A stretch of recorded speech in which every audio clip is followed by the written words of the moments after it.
Me llamo Georgia. Yo tengo 28 años. Yo quiero aprender español porque my blood sometimes sings songs in languages I don't really understand. So I'm making the effort to learn, trying to wrap my head around the ballet my tongue seems to have inherited a rhythm for, but the rest of me was only blessed with 2 left feet. No proficiency. I studied French as a child, mais je ne sais pas si cette langue fits me quite right. C'est une belle langue, but it isn't mine. I know the people who live where some of my history stems from speak in that tongue now, but I only know the rudimentary steps of its dance through my enforced juvenile practice sessions. French is ballet, soft yet dripping with solid intent.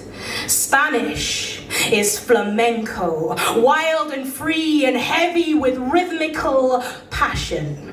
And you got to admit, that sounds more like me. I am a melting pot of history, living proof that too many cooks do not in fact spoil the broth, pero todo tiene un papel a jugar. Everyone adds their own touch, their own sweetness or spice, azúcar or especias. A few years back I did my 23andMe and I can say categorically that I am 100% mixed race. Surprise! If you want to break that down or calculate it out, it amounts up to 50% British and Irish, 30% West African, 15% Levantine, that's Israel, Syria, Jordan, Lebanon, Palestine, and most of Turkey. And then there's 5% left to mop up the dregs of me, but half of that, la mitad de esto es español. Mi madre mapeó sus genes también. Su español asumo un 7%. Mi abuela, doble de nuevo. Only a couple generations further back to go until we find her. La encina, the pure Spanish root in our family tree. It may be a he. Given our history, it's probably a he, but somehow I don't imagine a man.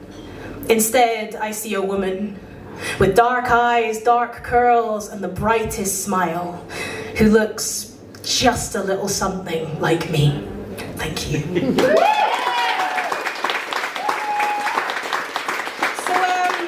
is my first time performing at Lost in Leith. I've been coming the last few months and it's been great to see new voices and hear new things, so I thought in the spirit of things I'd share one that I've not performed before, and it's called One Day.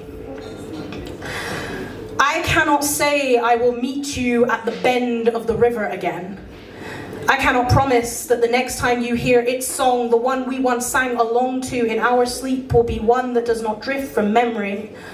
By the time we find each other again, the melody may no longer exist. The hymn sheet may be crumpled, discarded in the corner like wedding confetti, ready to be swept up and deposited into the recycling, littered promises that, like so much else, were never anything other than empty. Maybe one day we will be lucky enough that they will be remade into something else, something stronger than we were. I can swear to want to meet you here again, but I'd have to say it with my fingers crossed. I cannot stay true to 2 intentions at once. The heart and the mind do not always work in tandem. A soul is such a heavy vessel for a body to carry. By the time we meet here again, you may not be you, and I will no longer be the me you knew.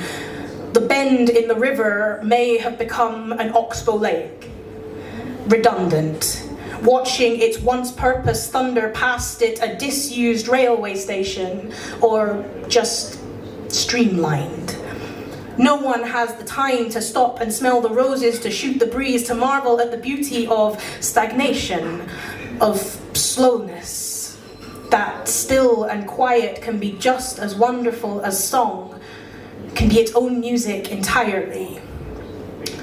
The bend in the river may dry up one day. They may ferret around in the bed of it one day, find fossils of our love left behind in the clay one day, or mine the chalk from the bank for children to draw the fruits of their imaginations on pavements one day. It will all be washed clean and away by the rain anyway one day. Perhaps my love is the river. Perhaps the scars I leave behind with my anxious half-kisses on my own lips are oxbow lakes. Perhaps every time I bite down on my words, I build dams that will inevitably break. But for now, no river even exists to begin with, to speak of, or to imagine.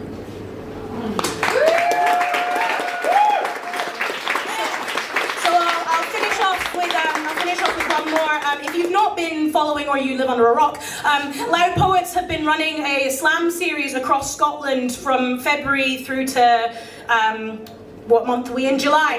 And I somehow, don't ask me how I did this because I'm still staggered, I won the Central Heat. So that all culminates in a fantastic Grand Slam final being held as part of the Edinburgh International Book Festival on the 26th of August. It's a Saturday night at 8:30 at the Edinburgh College of Art. It's pay what you can. I'm not being paid by Loud Poets to advertise this. I've just been doing stuff with them for so long, I'll do it for free. Anyway, if you like what you see, come along to that, and there are also 11 other brilliant poets that will be vying for the grand prize. I will also, prior to that, be featuring at Loud Poets Open Mic at the Kilderkin on the 31st of July. So if you like me, come along to that. If you don't like me, well, that's your loss. Therapy is great for self-confidence like that. Anyway, I'll do this poem and then I'll get off the stage. This is a man's world. This is a man's world. But it wouldn't be nothing. I bumble along through the world of online dating, hoping somewhere I'll meet my perfect match. And every failed conversation I find myself saying, okay Cupid, it doesn't matter, I know I'm a catch and there's plenty of fish in the sea anyway. Keep gathering, kindling, searching for Tinder, bashing the rock and the hard place together, hoping to create a spark that'll catch. Build a bonfire of love that won't be over in a flash or look more meaningful to me than to the person on the other side of the app. I fucking hate this!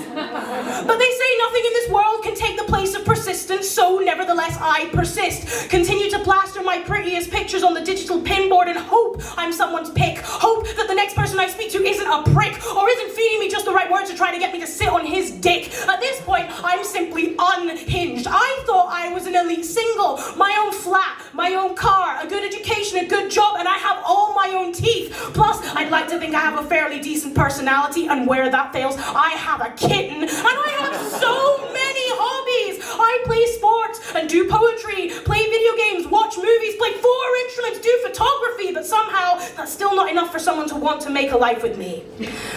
I have well-meaning friends that say, just go and get laid, but that's not my style, that isn't really me. I can't just throw myself at the first person I see, lie down, spread my legs, scream for them to just take me. I need a connection with some e-harmony. And I can accept that I won't be everyone's cup of tea. I'm too loud, too chatty, too soft, too curvy. Shit, excessive is perhaps the best word to use to describe me. I'm an independent badass boss bitch with just a little hint of needy. But I'm kind and I'm smart, I'm honest and I'm strong, but if that's not your thing, then don't string me along, don't get my hopes up, then ghost me when I've given what you wanted, as if you had a right to it. Or not accept a no as a valid answer, because come on baby, we're young baby, we've got nothing better to do baby. I said no. I said no. I said my body is too sacred. I'm trying so hard to unlearn my intrinsic hatred of it. It is too precious a thing for me to give to you, only to have you return it when it doesn't fit the way you thought it would, the way you thought it should. So here's a little tidbit. You can have this one on me. I do not exist to bridge the gap between what you want and who you need. Man may have made everything, but man sure as fuck didn't make me. This is a man's world. But it wouldn't be nothing, not one little thing, without a woman or a girl.